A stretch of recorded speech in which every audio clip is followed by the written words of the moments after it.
Cara, se a gente for lembrar em quão pouco tempo o Hansi Flick simplesmente ressuscitou esse Barcelona, é coisa de maluco, porque o Hansi Flick a gente sabia que ele tinha muitas possibilidades de dar certo nesse clube, por ser um cara muito intenso, ter feito um trabalho simplesmente absurdo no Bayern de Munique na época da pandemia. Aquele Bayern dele revolucionou o futebol naquele momento, com um preparo físico simplesmente avassalador, dominava os jogos da Champions e ganhou a Champions League com o pé nas costas. Mas se tratando de Barcelona, nesses últimos anos, desde a saída do Lionel Messi, em 2021, o clube viveu períodos difíceis. Com o técnico Ronald Koeman, depois chega o Xavi Hernández, uma lenda do clube, e que tentou recuperar aquele DNA catalão do Barcelona, de jovens jogadores, e de certo ponto, esse time do Xavi até que teve um relativo sucesso. Por exemplo, se você pega o cenário que o Xavi assume o time em novembro de 2021, com o clube em crise, com a saída do Messi e dificuldades financeiras, ele traz a volta da filosofia do tic-tac, claro que de uma forma bem menos dominante como com Guardiola, mas segue com aquele mesmo estilo de jogo, aquela mesma identidade, apostando na posse de bola, um pouco na pressão alta,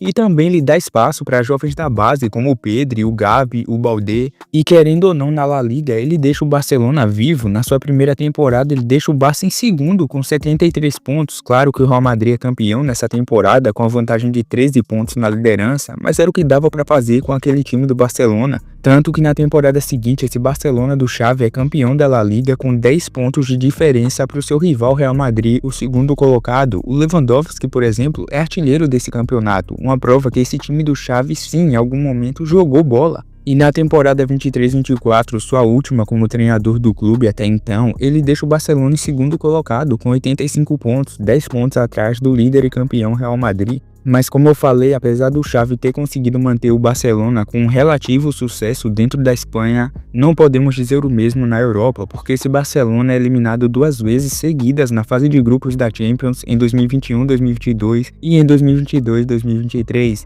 e tem também derrotas precoces na Europa League. Em 21-22 ele cai para o Eintracht Frankfurt nas quartas da Europa League e já na 22-23 ele é eliminado para o Manchester United. Mas aí você pode contra-argumentar que o Barcelona conseguiu avançar na Champions na temporada 23-24, a última do Xavi, indo até as quartas de final, quando cai para o Paris Saint-Germain. E sim, é verdade, mas vamos ser sinceros, não era nem perto aquele Barcelona do Messi de 2015, do Guardiola, não era aquele time de imposição que realmente dominava o jogo e que a gente está acostumado a ver como sendo a cara do Barcelona. Sem contar que esse era um time que parecia que não dava liga. As contratações que foram efetivadas justamente quando o Xavi era técnico do Barcelona, parecia que não rendia. Jogadores como o Ferran Torres, o Kessié, o Koundé, até mesmo o Rafinha e o Eric Garcia meio que não conseguiam vingar no Barça. E nessa última temporada dele isso ficou evidente porque o time teve muitas lesões, sofreu também com instabilidade tática e com resultados ruins. E após uma sapatada chocante de 5-3 que o Villarreal aplica no Barcelona, o Xavi anuncia que deixaria o cargo ao fim da temporada.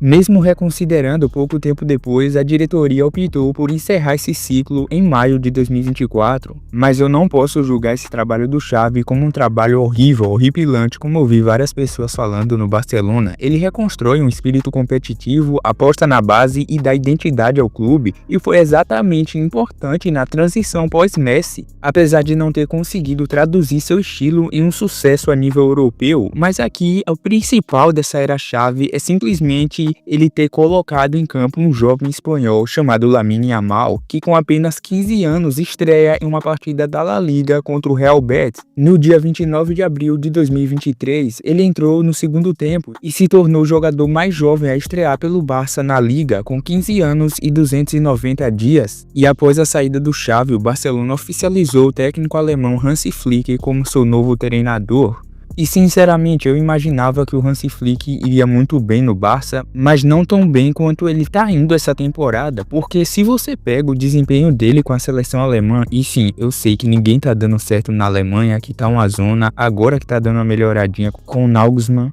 Mas, pô, o que ele faz com o Barcelona nessa temporada é coisa de maluco. Como ele melhora o jogo do Rafinha, que eu falei que era um cara que tava meio que flopado na era Xavi. O que esse cara joga essa temporada é digno de bola de ouro. O mesmo com o Lamine Yamal, que pra mim, claro, ele foi ajudado também pelo desempenho bom na Euro, que alçou ele pra um outro nível. Mas no Barcelona ele deu sequência a esse bom trabalho, sem contar o seu estilo de jogo e filosofia, que pra falar a verdade me agrada muito. O Barça sai de uma transição de um tic-tac do Xavi para um jogo bem mais vertical do Flick, que implementa esse estilo mais direto e ofensivo, mantendo a posse de bola, mas priorizando ataques rápidos e verticais.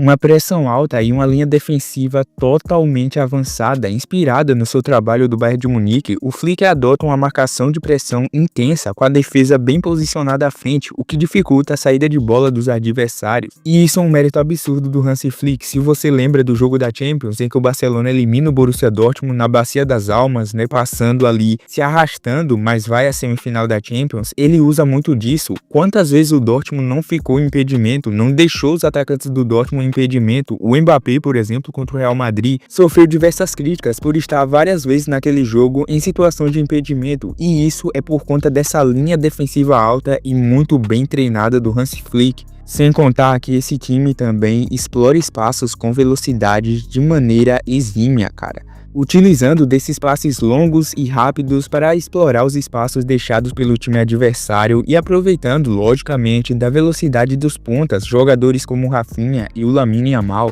E isso tudo não podia ser diferente, tinha que dar resultado em um desempenho ofensivo simplesmente avassalador. Esse Barcelona alcança uma marca de 100 gols em apenas 32 jogos, tornando o Hansi Flick o segundo técnico na história do clube a atingir essa marca com tão poucos jogos. E aqui a gente tem que falar que esse número de gols em tão poucos jogos é reflexo de um entrosamento que é coisa de maluco entre o Lewandowski, o Rafinha e o Lamine Yamal, que formam um dos trios mais produtivos da Europa. Só pra você ter ideia, o Lewandowski tem 48 jogos nessa temporada e simplesmente 40 gols marcados. O Rafinha tem 49 jogos disputados, 30 gols marcados e 21 assistências conferidas. Parece brincadeira esses números que eu tô falando, não? E ainda tem o Lamine Yamal. Esse tem 14 gols e 18 assistências em 47 jogos. Então só aqui tu já tem noção do nível de entrosamento desses caras. O Rafinha, que na minha opinião tá fazendo uma temporada digna de bola de ouro, principalmente se o Barcelona for mais à frente nessa Champions, já tá nas semis, mas se for para uma possível final, ou se eventualmente se torna o campeão, o Rafinha talvez seja o principal nome para vencer essa bola de ouro. E o Barcelona é um dos times semifinalistas da Champions que pode terminar essa temporada com uma tríplice coroa se ele vence a Copa do Rei em cima do Real Madrid, vencendo a La Liga, em que nesse momento o Barcelona é líder com 76 pontos, 4 pontos à frente do vice-colocado Real Madrid. E obviamente, se o Barcelona vencer a orelhuda, que vai enfrentar uma Inter de Milão dificílima nas semifinais, é um jogo totalmente truncado, mas quem sabe se o Barcelona não passa para a final e consegue vencer a Champions. Mas eu não posso deixar de falar da conquista que o Barcelona teve nessa temporada, que foi a Supercopa da Espanha, em uma vitória esmagadora de 5-2 sobre o rival Real Madrid na final, e também outras vitórias expressivas do clube. Um 4-0 contra o Real Madrid no Santiago Bernabéu, um 4-1 sobre o Bayern de Munique na Liga dos Campeões e um 7-0 contra o Valência na La Liga. E tudo isso também mostra a grande adaptação tática do Hansi Flick. Ele já perdeu jogadores importantes por lesão, como por exemplo Lewandowski, e reposicionou o Ferran Torres como centroavante. E querendo ou não, o Barça não ficou totalmente prejudicado nesse período, tanto é que está vivo nas principais competições da temporada. A mesma coisa aconteceu com o Ter Stegen, que se lesionou, e o Barcelona tinha o Chesney no gol, que virou titular e vem desempenhando muito bem e seguiu como titular, o que destaca uma espécie de meritocracia nas decisões do Hansi Flick. E lógico, isso também é uma forma de não perder o elenco. Outra ação dele que faz com que ele tenha esse elenco do Barça nas mãos é a rotação mesmo. Ele sempre está colocando ali jogadores como o Ansu Fati, o Hector Fort, para manter o elenco motivado e preparado para diferentes desafios. Vai que pinta uma oportunidade do Ansu Fati em algum jogo importante e o cara simplesmente não jogou na temporada, não tem minutagem. Isso beira o absurdo. De modo geral, acho que a gente pode falar que esse Barcelona do Hansi Flick é um time chato de se enfrentar na Europa, é um dos principais times da temporada, se não for o melhor time dessa temporada. Olha, ele tá na briga, e a forma que o Hansi Flick recupera esse Barça em muito pouco tempo, em uma temporada, eu não imaginava em ver o Barcelona gigante no futebol europeu, chegando candidato a título de Champions, com jogadores brilhando, candidatos a melhores do mundo, em tão pouco tempo. Quando eu vi aquele time devastado após saída do Messi, com diversos problemas financeiros, de verdade, eu não imaginava que esse Barcelona iria dar a volta por cima tão rápido. E é claro que o Barcelona só deu essa volta por cima por conta da sua base. Jogadores como o Gavi, como o Pedri, como o Lamine Yamal, o Cubarsí, o Baldé, não tem como, mano. É muita qualidade envolvida na base e o Barcelona não precisou gastar tanto para ter esses caras no elenco. Só teve o custo de manter eles na base durante anos. Mas se você for comparar com contratar jogadores, tirar dinheiro do bolso para pagar rescisão, não tem nem comparação. É um trabalho fantástico do Barcelona que para mim é o melhor time que revela na Europa. E por todo o sofrimento e humilhação que o torcedor do Barça passou nos últimos anos, de verdade, eu acho que eles estavam merecendo um time bom, organizado e com chance de títulos como nessa temporada. Mas então, o que é que tu acha desse Barcelona do Hansi Flick? Tu acha que eles vão ganhar a Champions League, a La Liga? Vão ganhar a Tríplice Coroa? Deixa aí nos comentários, ajuda com like e inscrição, porque isso conta muito pro canal.